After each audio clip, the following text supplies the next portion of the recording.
Now that we've reached the Sweet 16 in the NCAA tournament, I have three questions, three takeaways. Two of them include the Colorado State Rams. We're diving deep into them right now.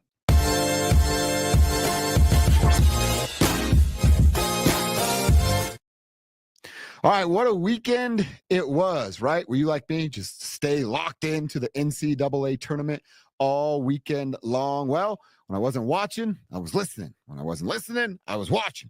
Love this time of the year. I'm a hoops head, love college buckets. And when there's a Colorado tie, well, I love it even more. So 3 observations now that we're in the Sweet 16, 2 of which have to do with those Rammies that were so close.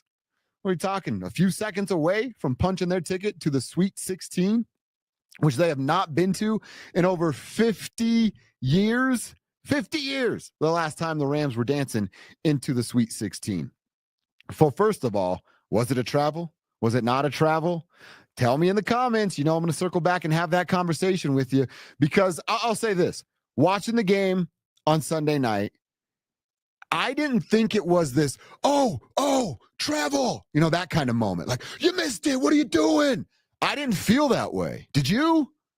Because it didn't look like this blatant, everybody in the gym, everybody on television knows that it's a missed call from the referee. I didn't feel that way.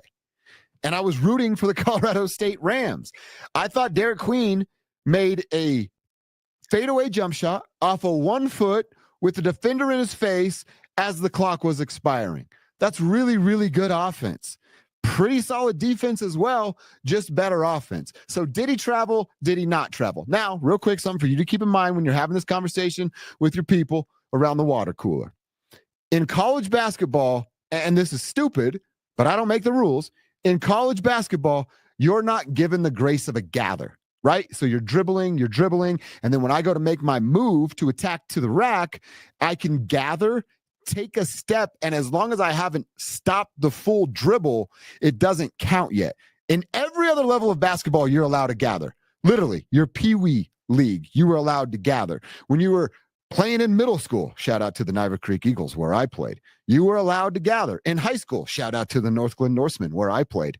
I rode the bench, let's be honest. You could gather. In college, where I didn't go, you can't gather. And then you get to the pros, you can gather again. So can we figure it out, please? For the sake of basketball viewership, can we have the same rules across every level? So keep that in mind when you're having this conversation. No gather in college basketball.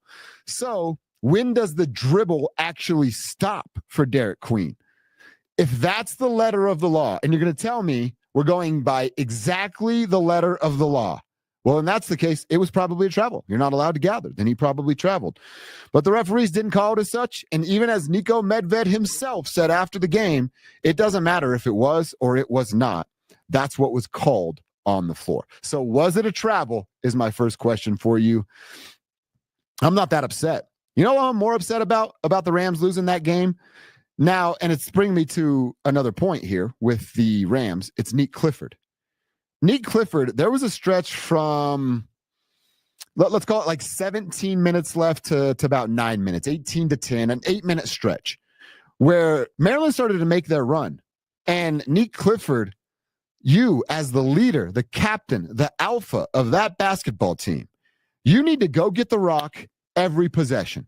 If you're not bringing it up, you need to come off of that screen or dribble handoff and go get the basketball. Because even if you're not scoring, which the whole team struggled, Nique did as well in that 8-minute stretch, you know what you are doing?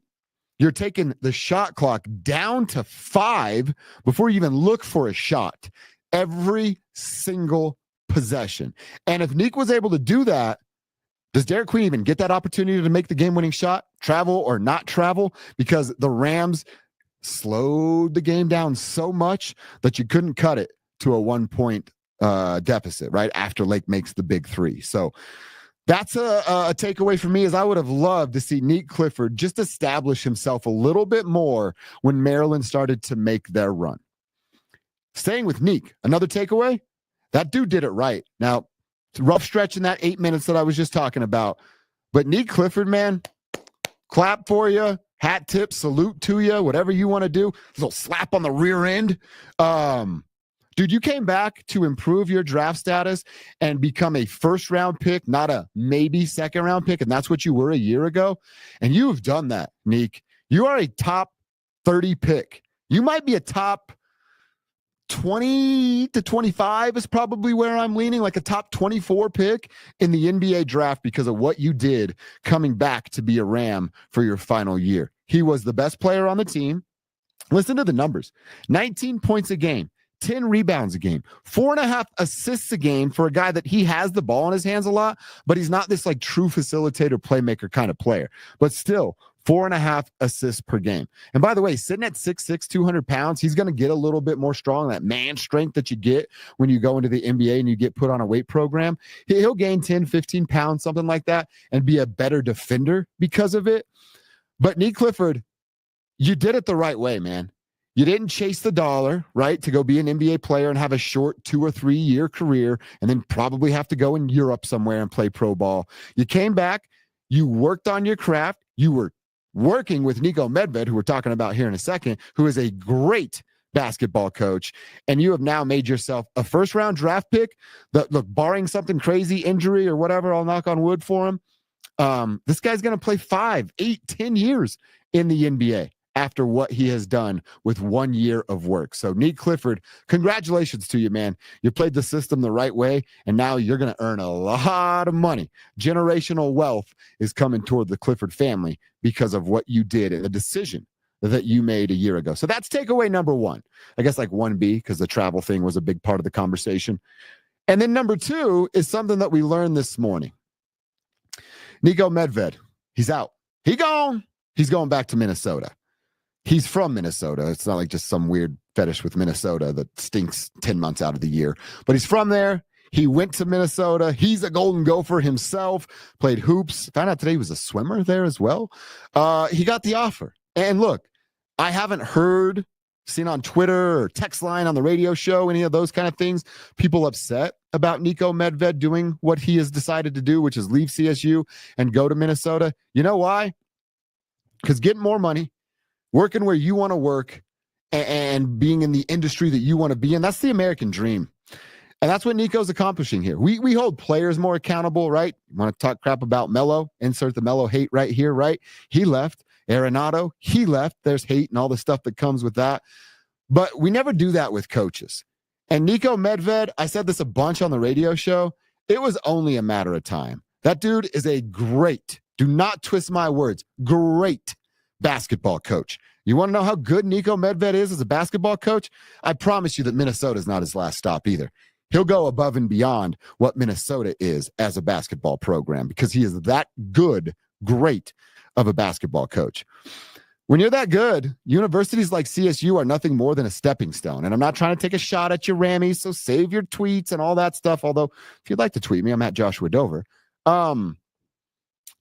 He was always destined to use them as a stepping stone and get to a better opportunity. We're talking about Mountain West and Big Ten basketball, folks. There is a big gap between the talent levels there. There is a big gap between the paydays there that coaches are going to get at the Mountain West level than they are at the Big Ten level. And like I said, Minnesota, don't get too comfy. This dude's too good of a coach to just be chilling there in Minnesota. He'll find another Big Ten program that's bigger than you. He might find an SEC program that's bigger than you. And in 4 or 5 years from right now, when Nico's probably got Minnesota to a Sweet 16, which he couldn't do with the Rammies, he'll be gone there. And Nico Medved is a name that college basketball fans, observers, they're just now starting to know about, learn, and they're going to hear that name a lot over the next 20 to 25 years because that's how good Nico Medved is as a coach. So second takeaway is, hey, man, probably not going to get anybody as good as Nico, maybe ever. That's how good Nico Medved is. They hadn't been to a Sweet 16 in 50 years, and he had him a bucket away. You know what my final takeaway is that I learned over the first weekend of college buckets? As much as I love the NIL era in football, because one, Deion's made it, his home and his biggest recruiting tool. And what NIL does in football for me is you have a quarterback and you can go get a couple playmaker wide receivers. Maybe you have a couple playmakers like a wide receiver and a running back, but you're just missing a quarterback. Well, pay somebody a whole bunch of money and steal them in the transfer portal. I like that part about it. But you know what I think NIL is going to do to college hoops that I really do love? I think the time and the stories of Cinderellas, it's over. It's a wrap.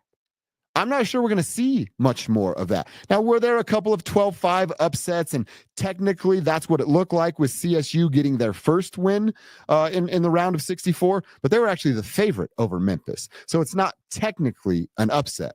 And you know why we always saw upsets, right? It's those senior-led teams. It's those teams that have guys that have been together and playing college buckets for 3-4 consecutive seasons where they know each other. They have a system and they know it well and play it well. Well, now, if you're a guy on a lower-level basketball team and you shine, guess what you're doing? You're taking the dollar bills with an NIL deal and you're leaving. So there is no more chemistry, no more connections. Will we see times where there's Cinderella stories and fun stuff? Yeah. I just think it's going to be so much more fewer and far between. We couldn't get through a round without a major upset. Heck, in recent history, we've watched number ones go down. And now this year, it's mostly been chalk. And I really do think that has a lot to do with NIL deals. So my takeaways, Nique Clifford, congratulations, man. What a season. What a decision you made betting on yourself. And now you're about to be a multi-millionaire and bring the Clifford family generational wealth for the decision that you made. And Nico Medved, I didn't go to CSU, but I'm a hoops fan. I will say thank you for your time as a basketball coach. I actually had a radio boss tell me this once. You can look at things in one of two ways, right? You can look at it and be mad that it ended, or you can be grateful that it ever happened. And I'm going to choose the latter with Nico Medved. I'm not mad that it ended. I'm grateful for what he turned Rams basketball into. 3 tournament appearances in 4 years. Rams, that is outstanding. So, Nico, thank you for that time watching your club. And then lastly, it's Cinderella's, man, as much as we love it. And it's a huge part of why we fill out our brackets and we rip them up and we throw them away and you fill out 19 more. It's because there's so many upsets. NIL has officially killed that. Cinderellas, they will be no more. While you're here, like, subscribe, follow on YouTube. Make sure you leave me a comment so I can come back and we can be YouTube best friends. And this has been Dover on Denver, and now I'm done.